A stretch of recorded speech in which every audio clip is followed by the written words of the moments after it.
Welcome back to Real Talk. And today, Matt, you are so popular. I'm blessed to be with you again. What's it's it great. like? Well, you got to hang around with good people to be My popular, dear. right? So yeah. Well, thank you for coming out here. Pleasure. So today we're going to talk about buyers. And remember back in 2012, Yes. 2011, Yep. we had the ship start here. Absolutely. And houses back then were going up to $30,000 over asking. Absolutely.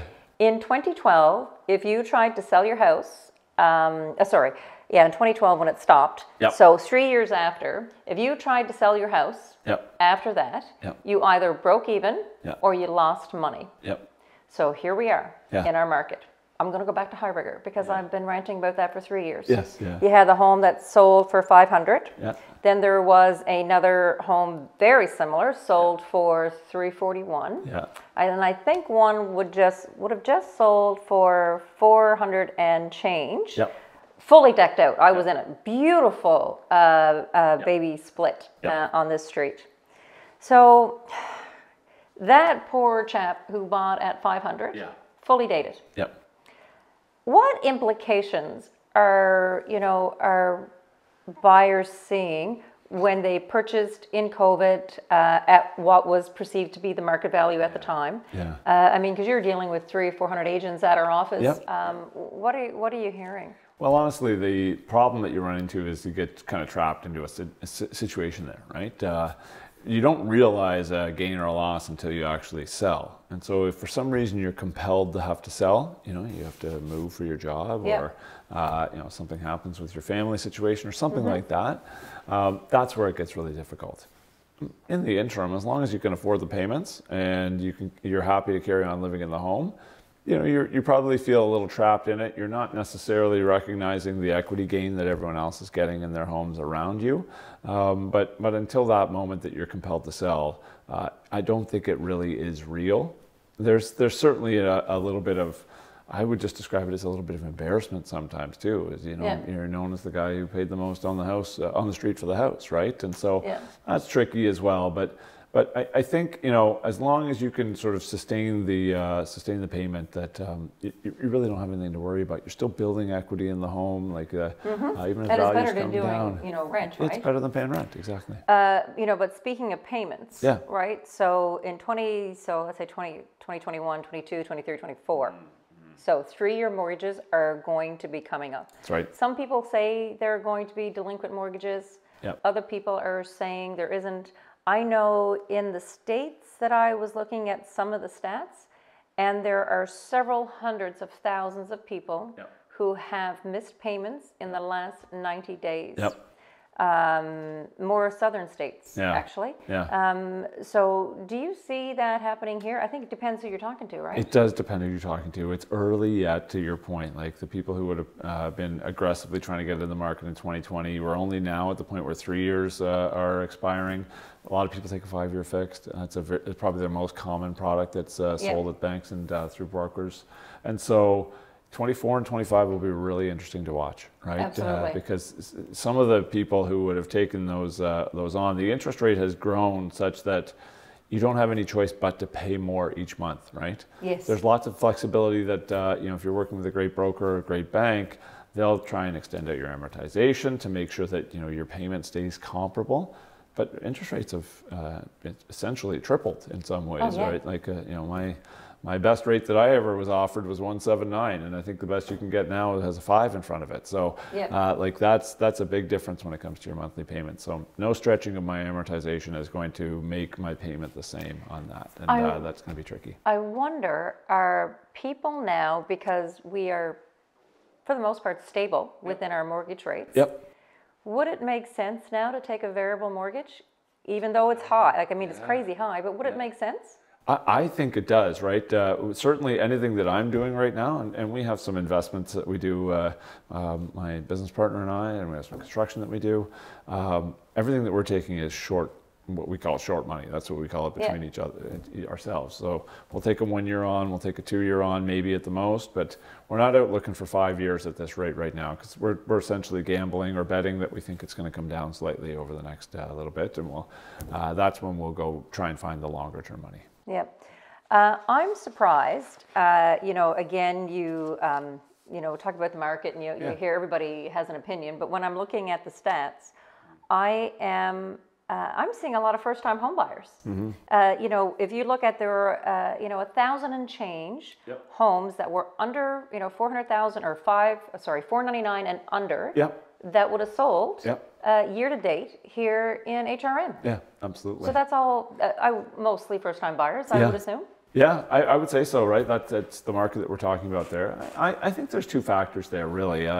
The first is that housing is half investment, half a segment of your lifestyle, right? Yes. And so, people like the idea of owning their own home and that they can do whatever they want with it, right? And you can paint it red, you can paint it black, you can paint it whatever color you want to paint it. That's part of the value of it.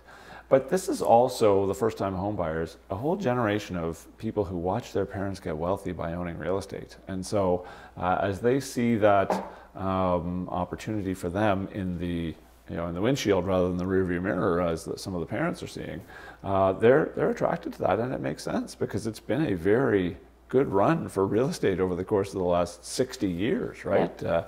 Everyone has the story of their grandparents who bought a house for $13,000 that's worth $500,000 today. That's proven to be a good investment for our parents and grandparents, and so I think there is still a deep interest in buying and owning a home across the millennial generation in Canada. And speaking of that, I was looking at I just glanced through it really quickly, but in REM, which is our real estate Canadian publication, they said that despite what's happening in the market, people are actually getting back to be interested in real estate again. Absolutely. I don't see a boom. Yep. But again, I am surprised. Yeah.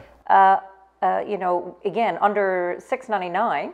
From $699 to 500,000. Yep. There was 941 homes that sold. That's it. Yeah. That's amazing. It's you and I have talked about this before, just casually, right? Like if I pay $2,000 a month in rent for 10 years, that's essentially that's $24,000 a year times 10 is $240,000. At the end of that, I have no asset. I have lived there for 10 years. If I buy a house that's $240,000 and I pay it off after 10 years, yes, I've paid interest, but at the end of it, I have, even if it's not appreciated at all, I've paid the same amount as that $2,000 renter every month, and I've got a $240,000 asset at the end of it, right? And so it's still a good investment, regardless of whether it's going up or down. You're paying yourself your living cost, right? And that, yes, you're paying some of it to the bank, and maybe the payment's a little bit higher than you'd pay in rent.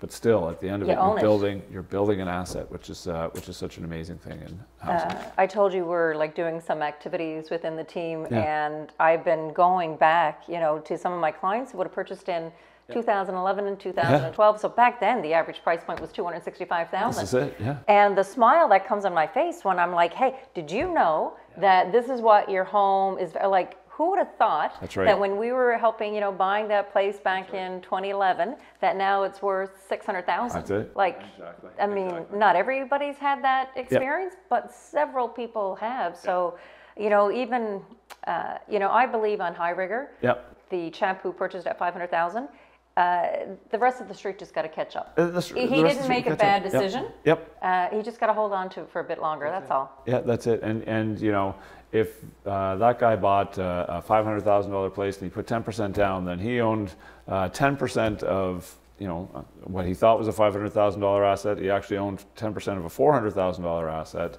By the time 10 years rolls around, he's going to own 60% of probably a $500,000 asset again. So that's still not a bad investment, right? No, absolutely not. I would have to agree with you. And it's just nice to see, again, younger people coming out. And funny, speaking of younger people, another article that I would have read, and this would have been from NAR, so the National Association of Realtors, talking about that buyers who are going out now, so they want turnkey. Yeah, I believe that. And regardless of what price. So during COVID, I'd go into a seller like, we don't have to do anything. And now when I'm going in, pretty sells. Well, this is it, right? And you're not less busy than you were 2 years ago. I'm not less busy than I was 2 years ago. So the idea of having to go in and renovate and change is just it's a hassle for a lot of people that they're not really interested in taking on, and they're willing to pay a little bit more to get that, right? Yeah. We've also talked in the past about how there is this huge pile of wealth that's going to transfer from the baby boomers to the millennials over the next little while. It's estimated between $1 trillion and $2 trillion, right? And so the ways in which people are passing that wealth on is that they're helping kids into homes, they're paying the down payment, they're supporting them with their monthly payment, whatever the case is, right? Even maybe holding a mortgage for them on the house that they grew up in. Like, I've heard all kinds of different arrangements, but that transfer of wealth is going to make that easier as well. And as you know, parents are looking with kids, they've come accustomed to living in a nice home that doesn't need a lot of work. So when you know, mom and dad walk into a dump that their kids can afford, they say, actually, let's spend a little bit more and get you a place that you're not going to have to worry about every day, right? And so Absolutely. all those little dynamics go into what causes someone to buy one house versus the other.